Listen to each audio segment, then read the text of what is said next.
할렐루야. 오늘 말씀이 요한복음 19장 끝부분입니다.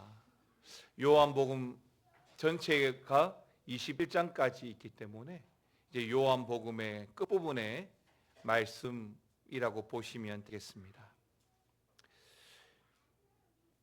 저는 오늘 예수님의 죽음을 앞둔 본문을 앞에 두고 예수님의 장례식이란 제목으로 말씀을 드릴 텐데요. 혹시 여러분들은 최근에 장례식을 다녀오신 적이 있으십니까? 장례식장을 가면 떠오르는 것 중에 하나가 유족들의 슬픔입니다. 애통해하고 힘들어하죠. 그리고 또 유족들을 위로하기 위해서 찾아오는 많은 조문객들, 기타 다소 떠들썩한 분위기까지도 장례식장을 연상하게 하는 모든 부분이라고 생각이 듭니다. 오늘 본문은 십자가로 말미암아 죽으신 그 예수님의 죽음에 대해서 묘사하고 있습니다. 예수님의 그 죽음은 사람들의 시끄러운 소리들과 또 죽음에 따른 여러 소문들로 엉켜있는 갈보리산 사형 집행 장소였습니다.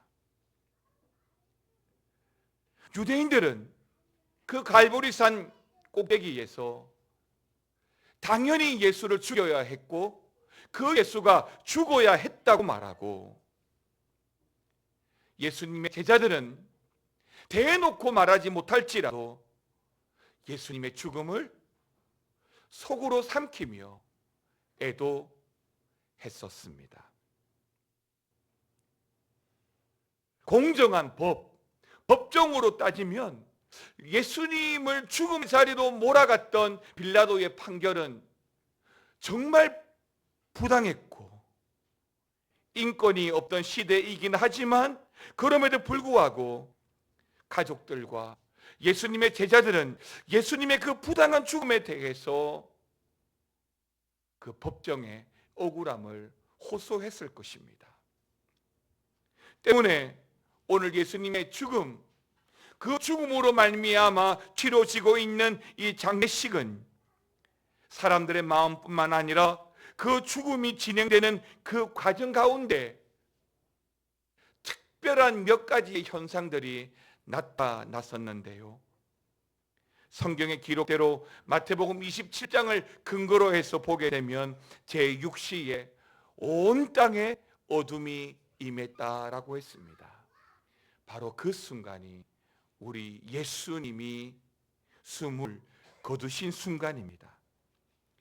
그리고 또한 성소의 휘장이 위로부터 아래로 찢어지고 땅이 진동하고 바위가 터지는 기이한 일들이 예수님의 죽음과 함께 일어난 몇 가지의 현상들이었습니다.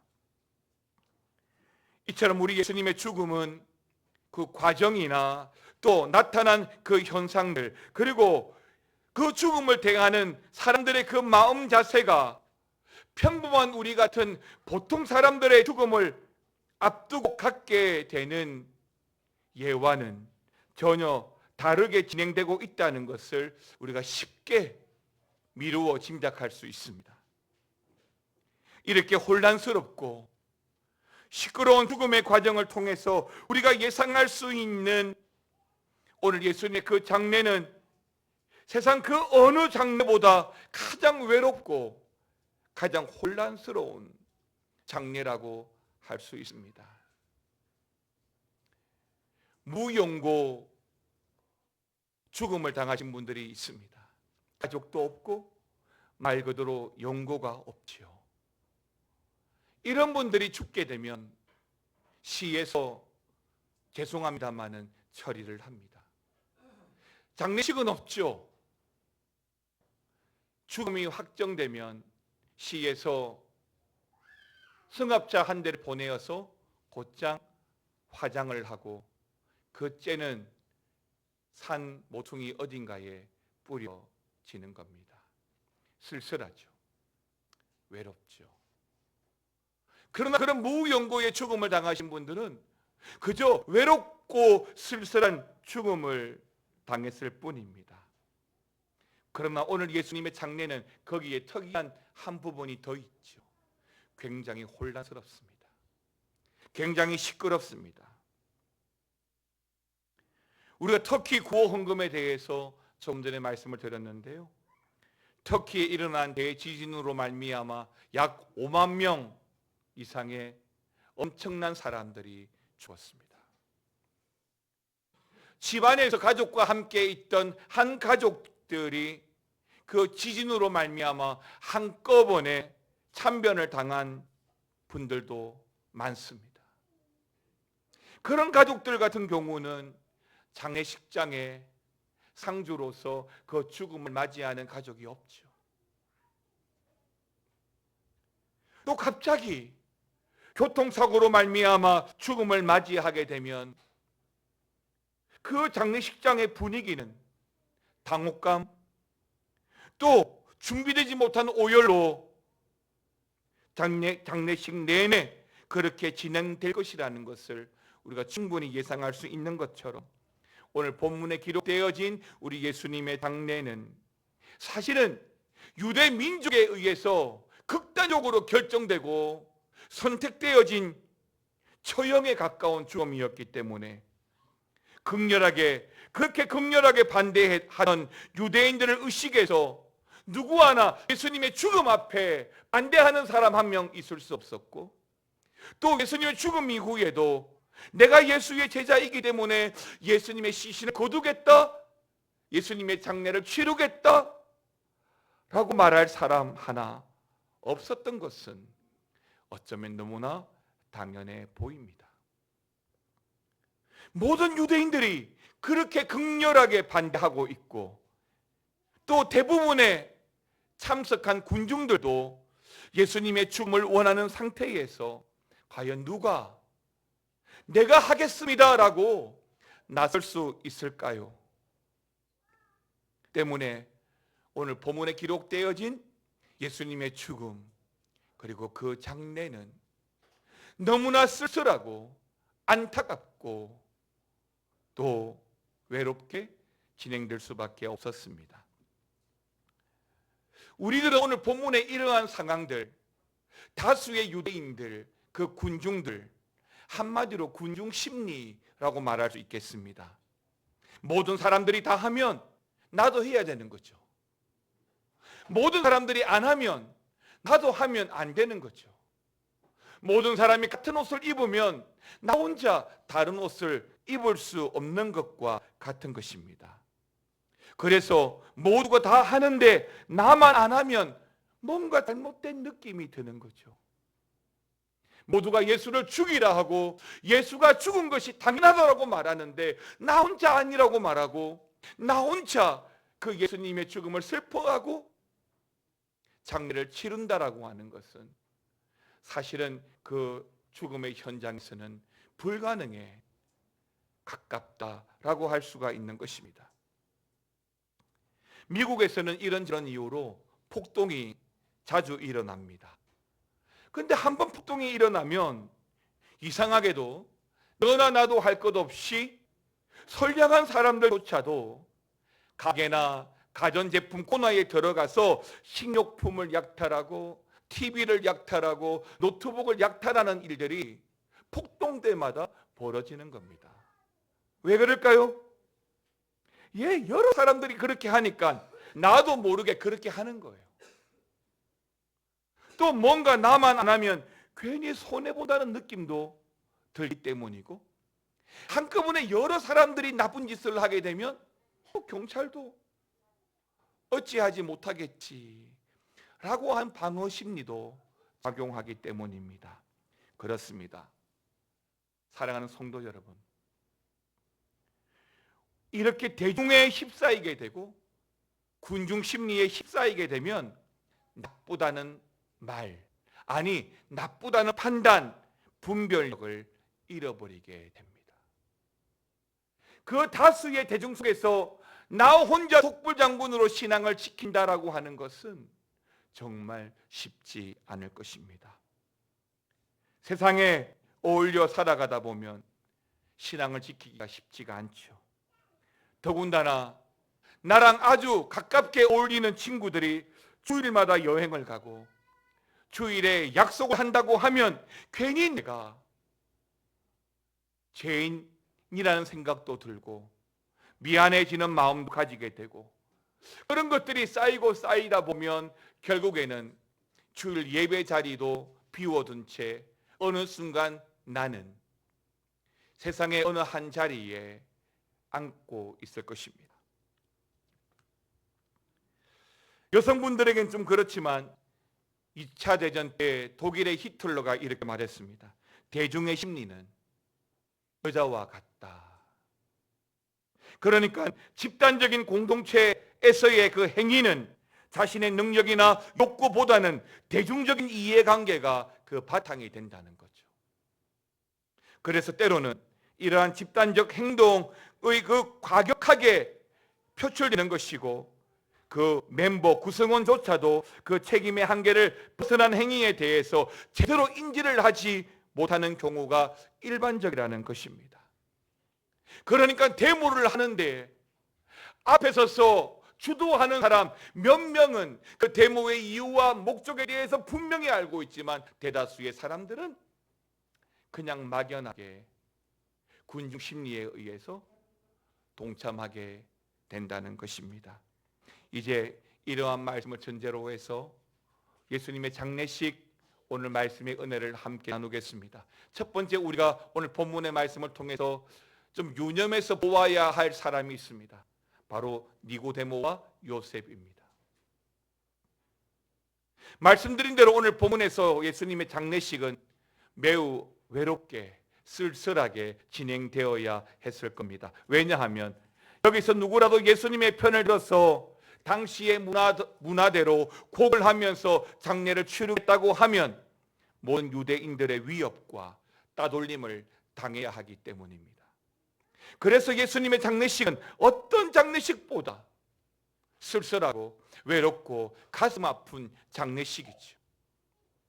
그 죽음으로 말미암아 인류 구원의 길이 완성이 되고, 그 죽음으로 말미암아 천국 소망으로 우리가 살아갈 수 있음에도 불구하고 지금 이 갈보리 언덕의 그 죽음의 현장, 장례식장은 그 어느 때보다도 무겁고 쓸쓸하고 외로움의 장소인 것입니다.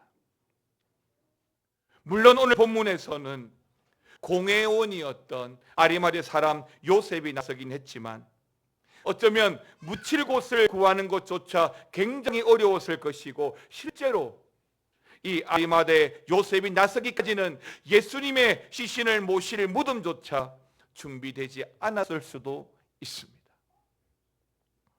그런데도 예수님의 장례는 정말 의외였습니다. 모두를 그렇게 예수님의 장례를 외면하고 예수님에 대한 책임 소재로 인해서 회피했지만 의외의 인물이 등장한 것입니다. 예수님의 제자도 아니었습니다. 예수님의 기적을 경험했던 사람도 아니었습니다. 가족도 아닙니다. 어떤 이익의 관계에 있는 사람도 아닙니다. 전혀 생각하지 못했던 사람이 스스로 나서서 예수님의 시신을 거두고 예수님의 장례식을 치르고 있습니다. 유대인들의 군중 심리에 대한 압박, 이 사람은 이겨내고 예수님을 위해서 용감하게 그 외로움의 장막을 깨뜨리고 나선 한 인물이 등장했죠. 바로 니고데모, 그리고 아리마대 사람 요셉입니다. 호주의 신학자 모리스는 이 니고데모와 요셉, 오늘 본문 19장에 서 있는 이 둘에 대해서 이렇게 말했습니다. 제자로 자청하며 예수님을 따라다니던 사람들은 모두 다 예수님을 버리고 도망가 버린 상황에서 예수님의 죽음이 이 두 사람에게 미친 영향이 정반대였다는 사실은 매우 흥미로운 일이다.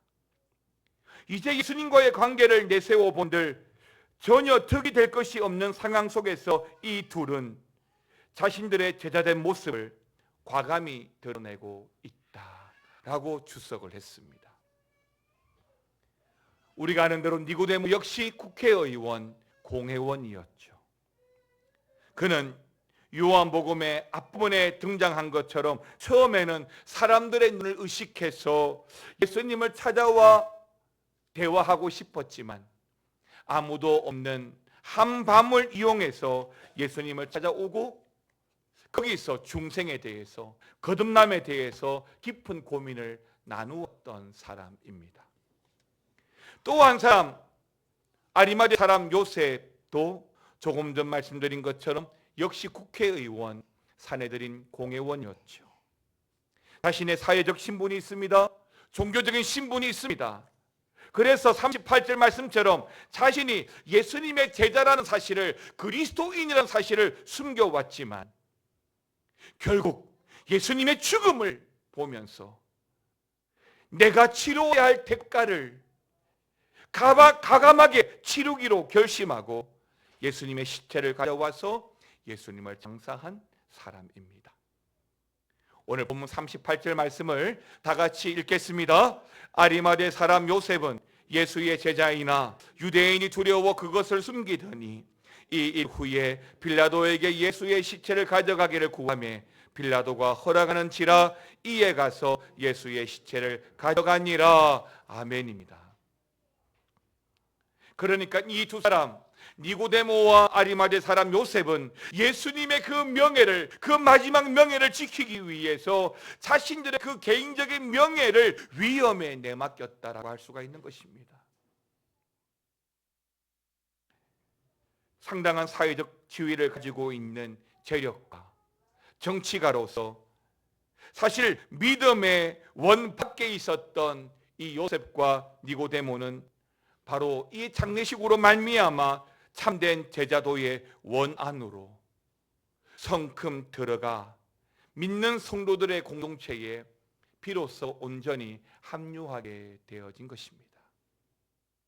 사랑하는 성도 여러분, 이것은 오늘을 살아가는 우리 성도들에게 그 시사하는 바가 매우 크다고 믿습니다. 자신의 믿음을 공개적으로 드러내는 것을 어려워하는 우리들에게 그 믿음의 결단과 용기를 촉구하고 있기 때문입니다. 사랑하는 성도 여러분, 믿음은 결단이 필요합니다. 즉, 믿음은 과감하게 끊어내지 못하면 오늘 갈보리 언덕, 그 십자가 밑에 서 있지 못합니다. 궁극적으로 우리가 따라가야 할 길은 십자가의 길입니다. 그 십자가의 길을 가기 위해서라도 오늘 나는 주님 앞에 무엇을 내어놓고 어떤 희생을 각오하고 주님을 따라가야 할지 여러분 묵상하시기 바랍니다.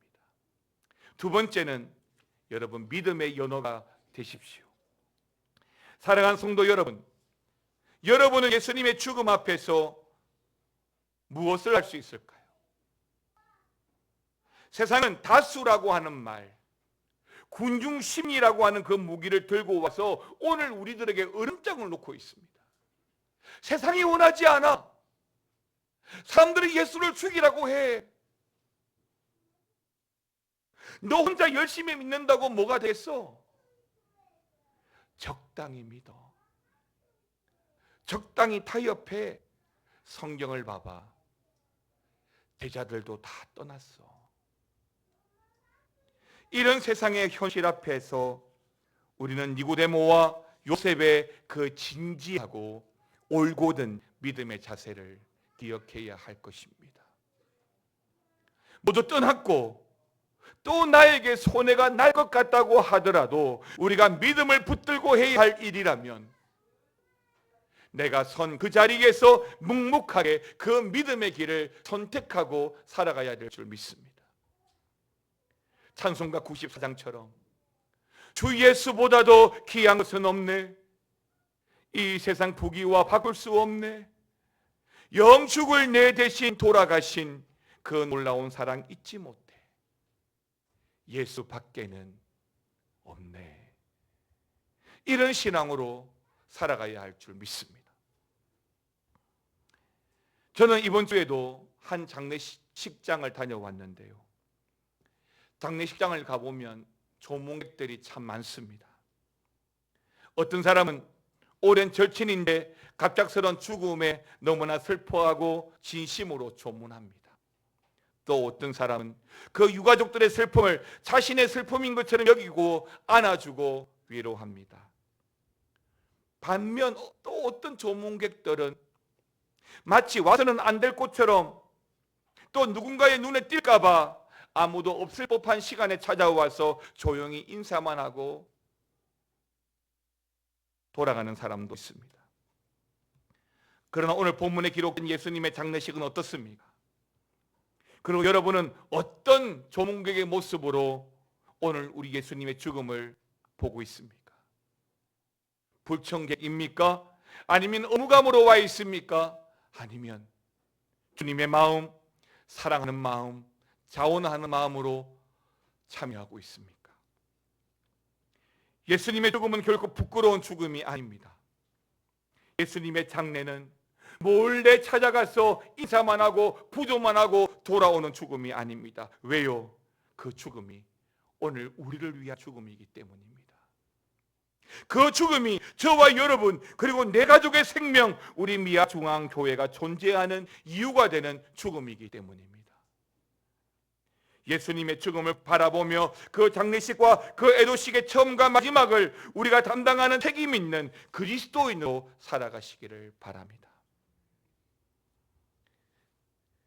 세상은 예수님을 포기하라고 은근히 압박하지만 물을 거슬러 올라가 자신의 고향으로 돌아가는 연어처럼 세상의 그 어떤 군중 심리를 거슬러 믿음의 본향으로 헤엄쳐가는 믿음의 연어가 되셔야만 합니다.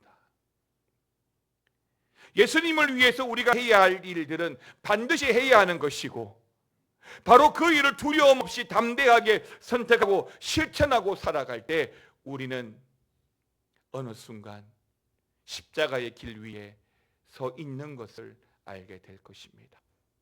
마지막으로 아름다운 장례식장 이야기를 드리겠습니다. 예수님의 장례는 이처럼 군중 심리를 뚫고 믿음과 사랑으로 고백한 니고데모와 요셉의 헌신과 말없는 섬김 그리고 희생이 있었기 때문에 가능한 것이었습니다. 오늘 본문의 말씀을 보면서 사실은 당시 그러니까 AD 1세기 전후의 장례의 모습을 잠시 엿볼 수 있는데 당시 장례식은 오늘날 우리가 염을 하듯이 헌금과 향품으로 시신을 단단히 감싸고 장례를 치릅니다. 사람들은 가루 형태의 향품을 예물로 가져와서 그 시신 사이사이에 놓아둡니다. 그리고 마지막으로 수건으로 얼굴을 덮죠. 우리가 살펴본 이런 장례 절차 가운데 오늘 본문의 한 사람 니고데모는 엄청난 양의 장례 용품을 준비해 왔습니다. 39절 말씀을 같이 읽겠습니다. 일찍이 예수께 밤에 찾아왔던 니고데모도 모략과 침향 섞은 것을 100리트라쯤 가지고 온지라. 아멘입니다. 여기서 니고데모는 모략과 침상을 섞은 것을 100리트라쯤 가지고 왔다라고 했는데 이 100리트라는 34kg 정도? 초등학생 정도의 몸무게를 가지고 있는 양입니다. 엄청난 양이죠. 보통 이 정도의 양은 왕의 긴 장례에나 사용될 만큼의 많은 양입니다. 예수님의 제자들과 가족들조차도 쉽게 나서기 어려운 판에 니고데모의 이 넘칠 정도의 많은 향품은 요한복음 13장에서 300데나리온의 향유를 예수님께 가득 부어드렸던 그 이야기를 떠올리게 합니다. 아니, 가나에서 처음 행했던 풍성한 포도주 사건도 생각나게 합니다. 가나에서 행했던 포도주 사건, 300데나리온의 그 향유 부어드림의 그 사건은 다 주의 죽음을 예비하는 은혜였습니다. 그런데 이 사실을 누구보다 잘 아는 예수님의 제자들과 측근들은 정작 가장 중요한 그 갈보리 언덕에서 예수님에 대한 충성과 헌신을 내팽겨쳐 버렸습니다. 아니, 지금까지 아무 말 없이 예수님을 따랐던, 아니 부끄러워서 아무 말도 하지 못하고 살았던, 마음속으로만 믿어왔던 이 니고데모와 요셉은 오늘 본문에서 넘치는 헌신을 보여주고 있습니다. 사랑하는 성도 여러분, 마리아는 향유를 가득 부어드렸고 가나의 혼인잔치에서는 그 포도주가 넘쳐났습니다. 이제 예수님이 죽으신 그 무덤에도 그런 향유와 향품과 그런 많은 장례용품들이 넘쳐났습니다. 우리는 오늘 예수님의 이 장례를 보면서 내 손에 쥐고 있는 것이 전부가 아님을 알아야 합니다. 있다고 해서 없다고 해서 낙심하거나 자만할 필요가 없습니다. 예수님을 모시고 살아갈 때에 그로 인해서 현재의 삶이 빈궁할지 모르지만은, 그러나 훗날은 반드시 우리의 삶을 부유하게 바꾸시는 하나님의 은혜를 경험하게 될 것입니다. 사랑하는 성도 여러분, 우리 기독교는 죽음이라는 사건을 통해서 시작되어진 종교입니다. 또 죽음을 준비하는 종교입니다. 지금은 살아있지만 우리는 날마다 죽음을 향해서 걸어가는 삶을 삽니다. 그리고 그렇게 맞이하게 될 그 죽음은 믿음으로 살아가는 우리에게 새로운 삶의 전환점이 될 것입니다. 왜냐하면 예수를 믿는 자들에게는 부활이 있기 때문입니다. 예수님이 이 땅에 오실 때 인류를 구원하시기 위해 죽으시고 이 땅에 오셨습니다. 다시 말하면 죽기 위해서 오셨죠. 그리고 3년이라는 공생애를 통해서 장렬한 죽음을, 십자가의 죽음을 준비하셨습니다.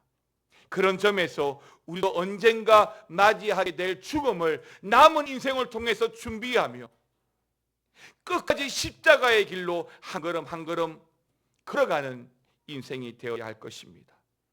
사랑하는 성도 여러분, 예수님의 장례식을 보면서 니고데모나 아리마대 요셉처럼 우리도 주님의 죽음을 애도하고 그분이 걸어가신 사랑과 희생의 길을 따라가길 원합니다. 세상의 군중들은 우리의 믿음을 흔들어 놓습니다. 세상의 군중들은 믿음으로 걸어가는 우리에게 아니라고 말하지만, 믿음으로 살아가는 우리들은 주 예수보다 더 귀한 것은 없다고 고백하면서 끝까지 예수를 선택하고 살아가야 될 줄 믿습니다. 세상의 마지막 때가 되면 될수록 세상은 극렬하게 예수를 죽이라고 말할 겁니다. 마지막 때가 되면 될수록 믿음으로 살아가는 우리를 싫어하고 흔들어 놓을 것입니다. 이럴 때에 믿음의 연어처럼 그 세상을 거슬러서 믿음의 승리의 삶을 살아갈 수 있도록 주 예수보다 더 귀한 것이 없는 그 신실한 삶을 살아가시기를 주님의 이름으로 축원합니다.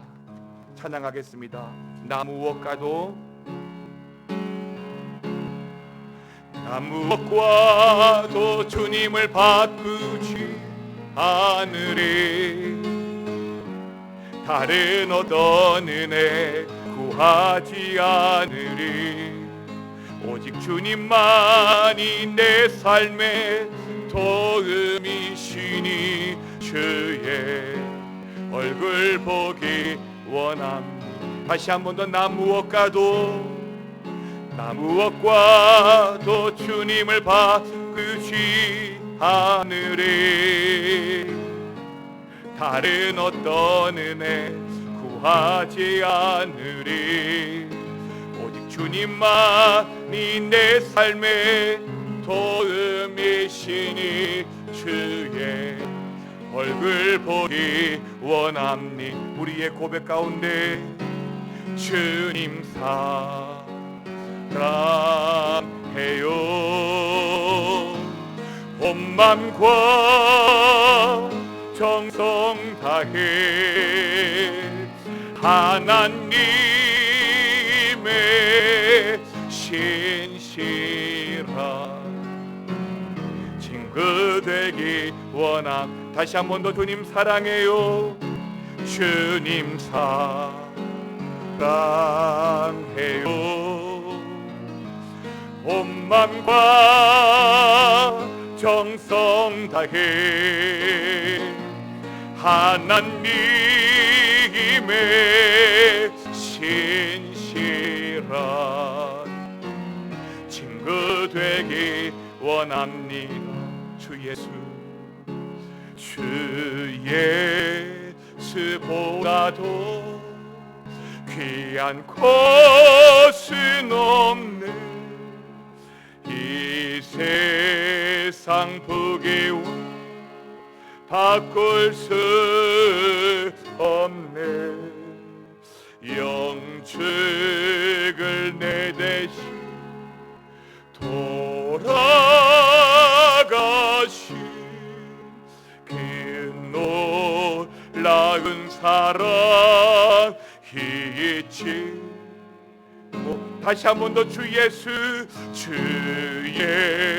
예수보다도 귀한 것은 없네. 이 세상 부귀와 바꿀 수 없네. 영축을 내 대신 돌아가신 그 놀라운 사랑 있지. 다 함께 일어나셔서 세상 즐거움, 세상 즐거움 다 버리고 세상 자랑 버렸네. 주 예수보다 귀한 것은 없네. 예수 밖에는 없네. 예수 밖에는, 예수 밖에는 없네. 예수 밖에는, 예수 밖에는 없네. 오병이어 사건으로 말미암아 엄청난 기적이 일어났을 때도, 죽은 야이로의 딸을 다시 살려냈을 때도, 눈먼 장님을 비녹으로 이겨 뜨게 하셨을 때에도, 아니 오늘 그 십자가 그 죽음의 자리에서도 오늘 우리는 여전히 주님과 함께 있기를 원합니다. 세상이 어떻게 흘러가고 어떻게 변화되고, 아니 그 군중들이 나에게 뭐라고 말하더라도 우리는 그곳에 있기를 원합니다. 십자가의 길에 서 있기를 원합니다. 그리고 예수밖에 없음을 자랑하고 살아가기를 원합니다. 이번 한 주간 우리 성도들이 살아갈 때 그 예수, 그 죽음의 예수, 그 예수 붙들고 끝까지 믿음의 길로 한 주간도 승리하고 살아가도록 주여 은혜를 내려 주시옵소서. 함께하여 주시옵소서. 지금은 우리 주 예수 그리스도의 은혜와 아버지 하나님의 놀라우신 사랑과 성령의 감화감동 교통 충만 역사 위로하여 주심이, 그 십자가 예수님의 그 장례식 가운데 믿음의 연호들처럼 세상을 거슬러서 주님의 죽음을 예비했던 니고데모나 요셉처럼 오늘 살아가는 우리도 세상을 거스르더라도 주님의 죽음을 예비하고 다시 오실 주님을 예비하고 끝까지 주님 붙들고 십자가의 길로 나아가기를 원하는 모든 주의 권속들과 믿음의 가정들과 우리 미아 중앙교회 위에 영원토록 함께 있을지어다. 아멘.